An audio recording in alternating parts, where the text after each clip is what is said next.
So you're looking to start a brand new podcast, huh? And you're thinking to yourself, which microphone should I get? Everyone keeps telling me about the Shure SM7B, and I see this microphone everywhere. But there's also a Shure MV7. It's like a USB version, and it looks similar, and it sounds kind of close. Which one's best for me? If any of those things are going through your mind, I am here to help. And let's talk about 3 reasons why I think that you should choose the SM7B, and 3 reasons that you should choose the MV7. Let's get into it. So let's first talk about the Shure SM7B. This microphone has been out for a long time. It is an industry standard for so many applications, a large one being what you're very used to seeing these days, which is that almost every podcast you see has either this microphone or the Electro Voice RE20.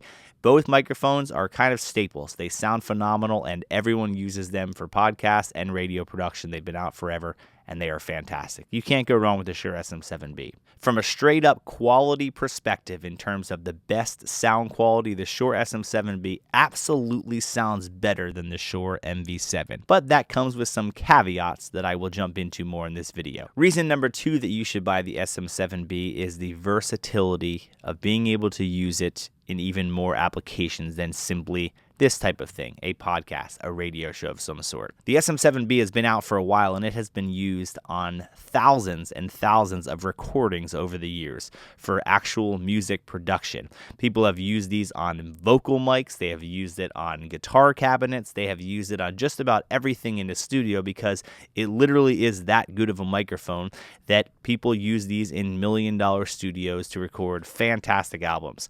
If you're a musician or someone that does things other than just podcasts, this is a great microphone to get because it is so versatile. You can use it with any sort of interface and different preamps and things you want, and know that it will continue to sound great on all those applications. Reason number 3, and this may not be important to all people, but maybe some, is aesthetics. I feel like this microphone looks a lot better than that microphone if you are doing something like a podcast and you are on camera and doing a lot of spoken stuff where people can see you. I really like the design of this microphone. The cable is very streamlined into the actual clip for the microphone in general, whereas the MV7 has the XLR cable in the back of the microphone. It kind of sticks out weirdly. It also has a lot of just big, powerful branding on it. Now, yes, there are ways to kind of clean this up a little bit. I'll link a video down below where he talks really well about how he kind of makes it look more like an SM7B. But overall, it's just a nicer aesthetic looking microphone, which that's obviously not super important for everybody, but I think it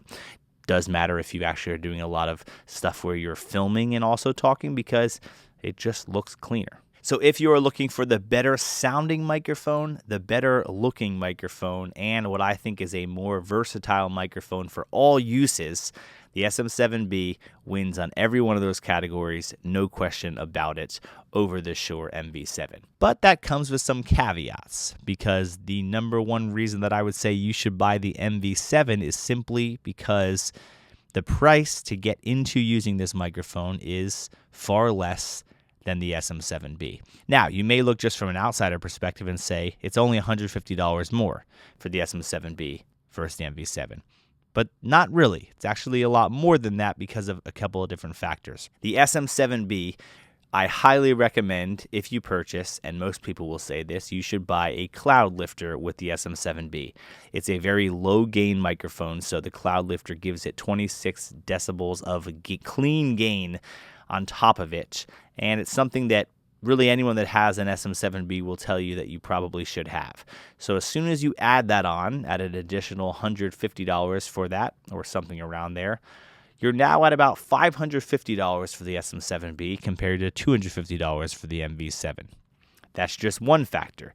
The other factor is, well, obviously the SM7B needs to be plugged into something to record to your computer.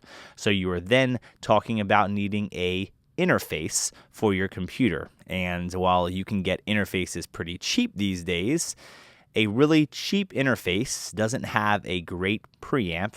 And if you don't have a good preamp, well, that's really going to limit the quality that this microphone can have, because a microphone is really very dependent on a very good preamp as well. So in this case, the microphone sounds great, but I'm running it into a Cloudlifter, which is $150 by itself, and I'm running it into a Universal Audio Apollo Quad, which is a $2,000 interface. So technically, this setup you're listening to right now from this microphone is a $2,500 setup. So while you could get a much cheaper interface and the Cloudlifter, you're still looking at a bare minimum of probably about $750 to $800 for a setup with the SM7B compared to $250 for this microphone by itself.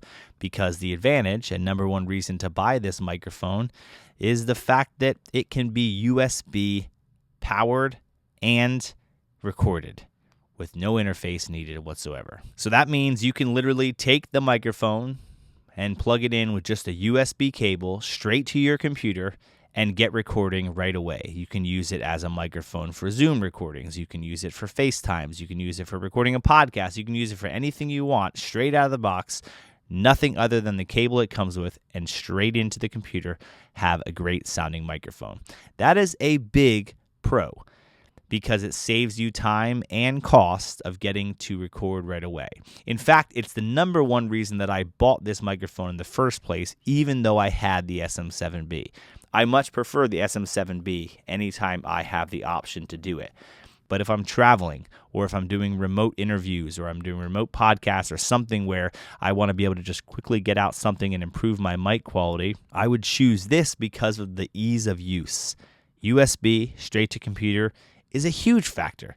And at 1/3 of the price, when you factor in what it is to get the SM7B going, it's really hard to beat that for the price. Now, one thing I do want to mention is that I do feel like you can get a better sound quality from this microphone with an XLR as compared to a USB direct option. This is the sound of the MV7 plugged directly into XLR and an interface. This is the sound of the Shure MV7 USB only. This is the sound of the MV7 plugged directly into XLR. This is the sound of the Shure MV7 USB only. A couple factors go into that. The A to D converters, which turns analog into digital when you just strictly go directly USB, are not as good as what you probably would get when you go through an actual interface that has better A to D converters.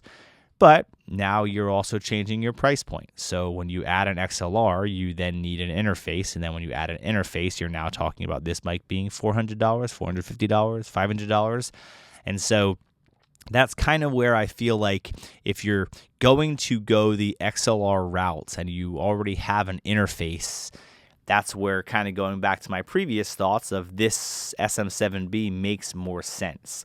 I feel like if you are buying the MV7, you should be buying this microphone simply because it is USB and USB only. Look at it like that. Look at it that it's nice that it has an XLR option, but realistically, if you have all this stuff already and you have interfaces and you have XLR cables and the only thing you're missing is the Cloudlifter and the SM7B, I would just dish out the extra money and get the SM7B. Let this microphone shine for the ease of use and just go USB to make this kind of a better option. Some of the other key features when you use this as a USB microphone are a couple things that could be convenient for someone who's not really used to editing audio or having to worry about that. Is you have something called an auto level built in when you're using this as a USB option, where it'll basically just not make you set the gain on the audio, and it will just kind of ride the audio, and no matter how loud you get or how soft you get, it'll kind of just try to adjust.